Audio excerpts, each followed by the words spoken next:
ইমান ৰাৱণ এটা কেলে জন্ম হলে পৃথিৱীত এই ৰাৱণটো কেলে আহিলে এটো ৰাৱণ হয় বাংলাদেশী তো বাপেকে দাঁত গজিব লাগিব আমি যদি বাংলাদেশী খবলে হয় একেলগে অসমীয়া 1100 মানুহে মাটি পালে 1200 মানুহে মাটি পালে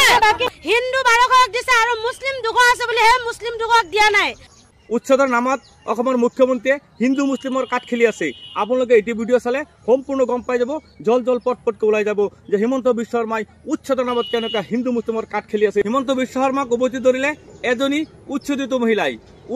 মহিলাই হিমন্ত বিশ্ব শৰ্মাক উভতি ধৰিলে আপোনালোকে সম্পূৰ্ণ ভিডিঅ'টো চাব আৰু যদি মহিলাজনী কথাখিনি যুক্তিসংগত হয় আপোনালোকে ভিডিঅ'টো শ্বেয়াৰ কৰি দিব চৰকাৰী মাটি চৰকাৰী লৈ লৈছে আমি বেয়া পোৱা নাই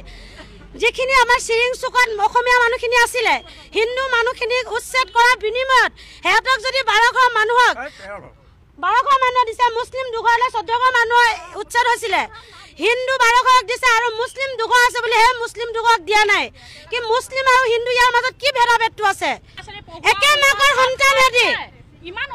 এখিনি অত্যাচাৰ কৰিব নালাগিছিলে যদিও কৰিছে আমাৰ ক্ষতিপূৰণ চৰকাৰ ফালৰ পৰা আজিলৈকে একো দিয়া নাই আমাক যিখিনি ক্ষতিপূৰণ হৈছে তাৰ বিনিময়ত চৰকাৰে আমাক আজিলৈকে এটা খবৰ লবলৈ অহা নাই মামা আপোনাৰ কিবা জবাব আছে নে কথাত নাই জবাব নাই মামাই মানে ইয়াত হিন্দু মুছলিমৰ কাট খেলি আছে আমাৰ অসমৰ ৰাইজে বুজিবলৈ বাকি নাই যে হিমন্ত বিশ্ব শৰ্মাই উচ্ছেদৰ নামত কেনেকুৱা হিন্দু মুছলিমৰ কাট